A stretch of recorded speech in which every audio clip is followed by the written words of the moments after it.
Assalamualaikum warahmatullahi wabarakatuh. Alhamdulillah wassalatu wassalamu ala rasulillah Muhammad ibni Abdillah wa ala alihi wa ashabihi wa mawala. Amma ba'da. Baik teman-teman semua, pada kesempatan kali ini kami akan membahas mengenai kisah-kisah dalam Al-Quran atau Qososul Quran, yang mana pembahasan kali ini merupakan salah satu topik tema dari mata kuliah kita studi Al-Quran perspektif pendidikan Islam. Baik, langsung saja. Yang pertama yaitu definisi kisah. Dalam Kamus Besar Bahasa Indonesia, kisah adalah cerita tentang kejadian, riwayat dan sebagainya dalam kehidupan seseorang. Secara bahasa, kata kisah berasal dari bahasa Arab yaitu qissotun. Bentuk jamaknya ialah qososun. Kata qissotun merupakan bentuk masdar dari fi'il qassa yaqussu yang berarti menceritakan atau mengikuti jejak. Selanjutnya definisi kisah secara istilah. Yang pertama, menurut Hasbi As-Siddiqi, kisah adalah pemberitaan masa lalu tentang umat serta menerangkan jejak peninggalan kaum masa lalu. Yang kedua, definisi kisah menurut Mana Khalil Al-Qotton, yaitu maklumat yang disampaikan Al-Quran menyangkut hal ihwal umat-umat terdahulu dan para nabi serta peristiwa-peristiwa yang terjadi secara empiris. Menurut Mana Khalil Al-Qotton, di dalam Al-Quran banyak termuat kejadian-kejadian masa lalu, sejarah umat-umat terdahulu, negara, perkampungan, dan mengisahkan setiap kaum dengan cara suratun natiqah, yaitu seolah-olah pembaca menjadi pelaku sendiri yang menyaksikan kejadian tersebut. Dari berbagai pendapat mengenai pengertian kisah di atas dapat dipahami bahwa kisah-kisah dalam Al-Quran adalah jejak, cerita atau riwayat orang-orang terdahulu, kejadian-kejadian masa lalu, sejarah umat-umat pada masa lalu yang dimuat dalam Al-Quran yang mana kebenarannya tidak dapat diragukan lagi. Kemudian selanjutnya macam-macam kisah dalam Al-Quran. Yang pertama, kisah dilihat dari sisi pelaku atau materi. Pada bagian ini dibagi menjadi tiga. Yang pertama yaitu kisah para nabi dan rasul terdahulu. Tidak semua nabi dan rasul yang pernah diutus oleh Allah SWT dikisahkan dalam Al-Quran. Yang dikisahkan hanya 25 orang nabi dan rasul, mulai dari Nabi Adam alaihissalam sampai kepada Nabi Muhammad SAW. Adapun fragmen kehidupan para nabi dan rasul yang dikisahkan beragam sesuai dengan pesan yang ingin disampaikan oleh Al-Quran. Kemudian yang kedua yaitu kisah umat, tokoh atau pribadi bukan nabi dan peristiwa masa lalu. Misalnya kisah tentang dua orang putra Nabi Adam alaihissalam yaitu Qabil dan Habil. Kisah ini dimuat dalam Quran surat Al-Maidah ayat 27. Yang ketiga yaitu kisah-kisah yang terjadi pada masa Rasulullah SAW. Misalnya kisah tentang peristiwa yang terjadi sebelum kelahiran Nabi Muhammad SAW, yaitu peristiwa penyerbuan tentara gajah ke Mekah yang dipimpin oleh Abraha. Kisah ini dimuat dalam surat Al-Fil ayat 1-5. Kemudian macam kisah yang kedua yaitu dilihat dari panjang pendeknya. Pada bagian ini dibagi menjadi tiga juga. Yang pertama yaitu kisah panjang, misalnya kisah Nabi Yusuf dalam surat Yusuf yang hampir seluruh ayatnya mengungkapkan kehidupan Nabi Yusuf. Contoh lainnya adalah kisah tentang Nabi Musa dalam surat Al-Qasas. Kemudian yang kedua yaitu kisah yang lebih pendek, seperti kisah Maryam dalam surat Maryam, kisah Ashabul Kahfi, kisah Nabi Adam dalam surat Al-Baqarah dan surat Toha, yang terdiri dari 10 atau beberapa belas ayat saja. Kemudian yang ketiga yaitu kisah pendek, yaitu kisah yang jumlahnya kurang dari 10 ayat. Misalnya kisah Nabi Hud dan Nabi Lut dalam surat Al-A'raf, kisah Nabi Soleh dalam surat Hud, dan kisah lain-lainnya. Kemudian macam kisah yang ketiga dilihat dari segi waktu. Di sini dibagi menjadi tiga bagian juga. Yang pertama yaitu kisah hal-hal goib pada masa lalu atau al-qososul ghuyub al-madiyah, yaitu kisah yang menceritakan kejadian-kejadian goib yang tidak dapat ditangkap oleh panca indera yang terjadi di masa lampau.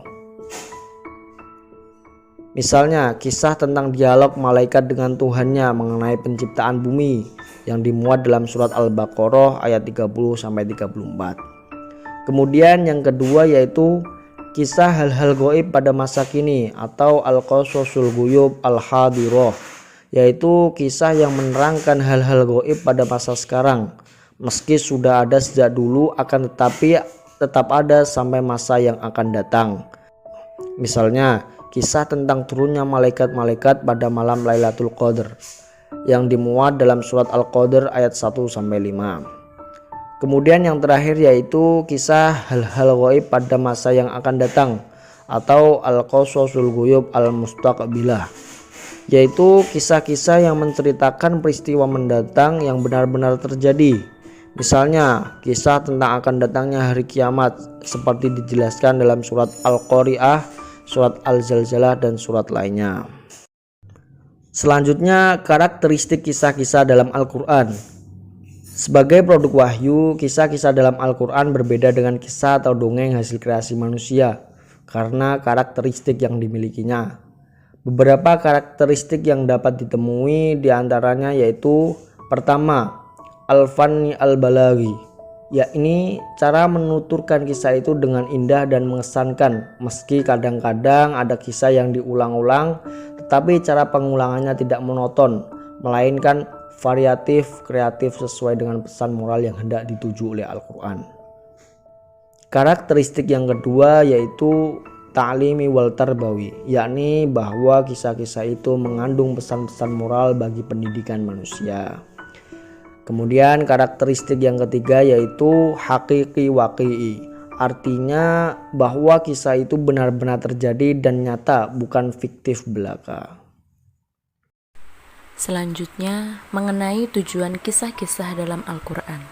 Yang pertama, untuk memberikan argumentasi yang kuat kepada manusia bahwa Al-Quran bukanlah karya manusia, tetapi merupakan firman Allah yang diwahyukan kepada Nabi Muhammad SAW. Yang kedua, untuk meluruskan informasi yang salah tentang peristiwa-peristiwa yang sebenarnya terjadi di zaman dahulu yang dipahami dan diyakini secara keliru khususnya oleh orang-orang Yahudi dan Nasrani. Yang ketiga, untuk memberikan bukti akan kerasulan Nabi Muhammad SAW yang sudah dipersiapkan Allah jauh sebelumnya seperti dinyatakan oleh Nabi Isa alaihissalam. Yang keempat, memberikan argumentasi yang benar dan rasional tentang konsep ketuhanan seperti dalam kisah Nabi Ibrahim alaihissalam. Yang kelima, menjelaskan bahwa secara keseluruhan ajaran yang dibawahi oleh para rasul sebelum Nabi Muhammad SAW adalah ajaran Islam dan menjelaskan bahwa umat Islam itu merupakan umat yang satu. Yang keenam, untuk memberikan motivasi kepada para pembela dan penyebar risalah Allah dengan menjelaskan bahwa Al-Haq itu selalu menang karena Allah selalu melindungi para pembawa risalahnya. Yang ketujuh, untuk memperingatkan kepada manusia akan adanya bahaya penyesatan oleh syaitan dan memperlihatkan akan adanya permusuhan yang abadi antara manusia dan syaitan sejak Nabi Adam alaihissalam. Yang kedelapan, memberikan informasi tentang hari akhir dan berbagai peristiwa yang pasti akan terjadi terhadap diri manusia sesuai dengan amal perbuatannya masing-masing. Dengan informasi ini diharapkan muncul rasa takut kepada Allah SWT dalam rangka mendidik rasa khusyuk, tunduk, patuh, dan jiwa ketuhanan lainnya. Tujuan kisah dalam Al-Quran juga menjadi bukti yang kuat bagi umat manusia bahwa Al-Quran sangat sesuai dengan kondisi mereka. Karena sejak kecil sampai dewasa dan tua sangat suka dengan kisah. Apalagi kisah itu memiliki tujuan yang berpengaruh pada manusia, yakni sebagai pembelajaran dan pendidikan yang berfungsi sebagai hiburan. Yang bertujuan mulia itu kisah-kisah tersebut diungkapkan dalam bahasa yang sangat indah dan menarik yang menjadikan orang yang mendengar dan membacanya sangat menikmatinya. Berikutnya, nilai-nilai pendidikan dalam kisah Al-Quran. Yang pertama, nilai pendidikan tauhid. Salah satu tujuan pokok diturunkannya Al-Quran adalah untuk memperbaiki akidah seseorang agar kembali kepada agama tauhid yang tidak menyekutukan Tuhan. Maka dari itu, ada sebagian kisah yang mengandung dan memperkokoh nilai-nilai pendidikan tauhid. Yang kedua, nilai pendidikan intelektual. Allah Subhanahu wa Ta'ala mengajak manusia untuk mengembangkan akal pikir, mendidik, meluaskan wawasan cakrawala berpikir. Melalui kisah, seseorang mengembangkan, mendidik akal pikirannya, serta meluaskan cakrawala berpikirnya, sehingga setelah mengikuti alur kisah peserta didik dapat mengambil pelajaran yang bermanfaat. Kisah Al-Quran memberikan kesempatan mengembangkan pola pikir sehingga terpuaskan sebagaimana tertuliskan dengan cara pengisyaratan, sugesti, dan penerapan. Yang ketiga, nilai pendidikan akhlak moral. Menurut kisah, dalam kategori nilai pendidikan akhlak moral adalah menanamkan etika kepada anak didik.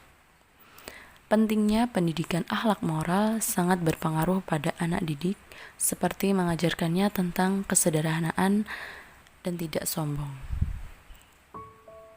Keempat, nilai pendidikan spiritual. Salah satu nilai pendidikan spiritual dalam Al-Quran yaitu memberikan keteladanan tentang nilai-nilai kesabaran dan ketaatan. Yang kelima, nilai pendidikan demokrasi. Di dalam Al-Quran ada model pendidikan demokratis yang salah satunya menunjukkan sikap lembut, kasih sayang, dan demokratis dalam mendidik anak.